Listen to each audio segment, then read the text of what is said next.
Ancient Egypt, the most powerful civilization in human history. It lasted 3,000 years. To put that in perspective, the time between Cleopatra and us is shorter than the time between Cleopatra and the builders of the Great Pyramid. Egypt survived invasions, plagues, droughts, and wars that destroyed every civilization around it. Then, in one generation, it was gone forever. This is the complete story of how the greatest civilization in history met its end, and the woman who gave everything to stop it. To understand the tragedy of Egypt's fall, we must first understand how magnificent it truly was. Egypt's pharaohs were not just kings. They were living gods, divine beings who connected the human world to the realm of the gods. The Great Pyramid, built 4,500 years ago, was the tallest structure on Earth for 3,800 years. At its height, Egypt produced 40% of the ancient world's grain. Every civilization depended on Egypt to survive. Hatshepsut, the greatest female pharaoh in history, launched the most successful trading expedition the ancient world had ever seen. Ramesses II, who ruled for 66 years, built more monuments than any pharaoh, before or after him. This was Egypt at its peak, untouchable, eternal, the envy of the ancient world. But around 1000 BC, something began to change. The pharaohs grew weaker, the priests grew stronger, power began to fracture.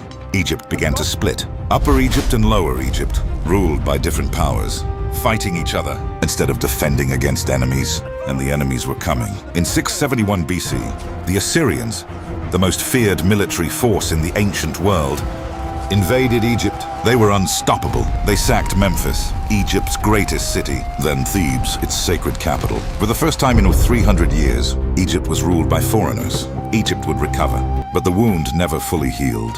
The Assyrians were just the beginning. In 525 BC, the Persian Empire invaded. Egypt fell again. The Persians ruled Egypt for over a century, treating it as a province, not a kingdom. Egypt rebelled multiple times. Each time, the Persians crushed the revolt. Then in 332 BC, a young Macedonian general arrived at Egypt's borders. His name was Alexander the Great, and for once, Egypt welcomed a conqueror. He declared himself Pharaoh.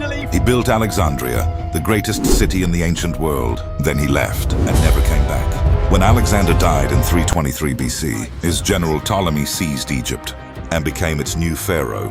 The Ptolemaic dynasty would rule Egypt for 275 years. They were Greek. They spoke Greek, but they played the role of pharaoh perfectly. They built the Library of Alexandria, the greatest repository of human knowledge in history.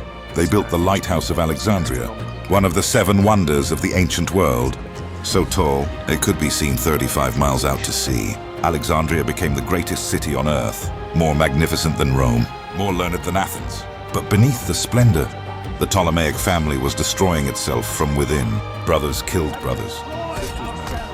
Mothers poisoned sons. The dynasty was eating itself alive. By 80 BC, Egypt was so weak that Rome simply annexed Cyprus, part of Egyptian territory, and Egypt could do nothing. In 51 BC, an 18-year-old named Cleopatra VII took the throne of Egypt. She was the first ruler of her dynasty to actually learn Egyptian. She spoke 9 languages. She was arguably the most educated person in the ancient world. But she faced an impossible situation. Her own brother, Ptolemy VIII, driven by corrupt advisors, had her exiled. She fled into the desert, but she was already planning her return. When Julius Caesar arrived in Alexandria, Cleopatra had herself smuggled into his presence, wrapped in a carpet. It was one of the boldest political moves in history, and it worked. Her alliance with Caesar restored her to the throne. But this was never about romance. It was about Egypt's survival. When Caesar was assassinated in 44 BC, Cleopatra didn't break. She found a new ally, Mark Antony. Together, Cleopatra and Antony controlled Egypt and half the Roman Empire.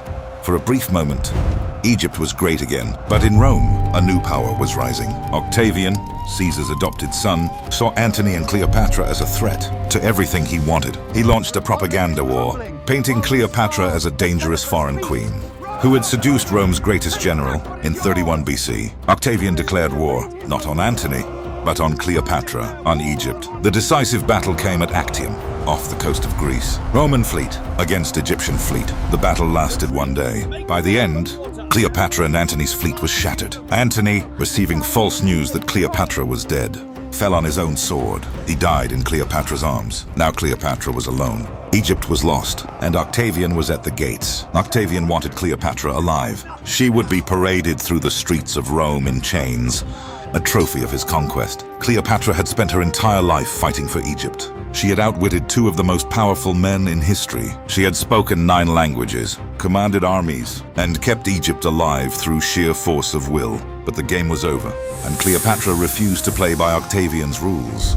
On August 12, 30 BC, Cleopatra VII, last pharaoh of Egypt, died by her own hand. She was 39 years old when Octavian received the news. He reportedly wept, not for her, but because she had cheated him of his greatest prize. With Cleopatra's death, 3,000 years of pharaonic rule ended. in a single moment, Egypt became a Roman province. Its treasures shipped to Rome, its temples slowly abandoned. The great library of Alexandria, the greatest repository of human knowledge, was eventually destroyed. Hundreds of thousands of scrolls lost forever. The Egyptian language slowly died. The hieroglyphs fell silent. A civilization that had spoken for 3,000 years went mute. The last person who could read Egyptian hieroglyphs died in 394 AD. After that, silence. 400 years of silence. Egypt's gods were forgotten. Its pharaohs buried under sand. Its pyramids slowly stripped of their outer casing by medieval builders. But here is the thing about Egypt. You cannot erase 3,000 years. The pyramids still stand. The Sphinx still watches. The temples of Luxor and Karnak still rise from the desert. In 1799, Napoleon's soldiers found the Rosetta Stone, and after 400 years of silence, the hieroglyphs spoke again. Hatshepsut was rediscovered. Cleopatra's story was retold. Ramesses took credit for his monuments. All over again, today, 15 million tourists visit Egypt every year. The pyramids receive more visitors than any monument on Earth. Ancient Egypt is gone, but it never truly died. It simply became immortal. 3,000 years of pharaohs, 3,000 years of gods and glory, and a civilization so magnificent that 2,000 years after its end, we are still talking about it. If this video moved you, subscribe, because we are just getting started with the greatest stories in human history.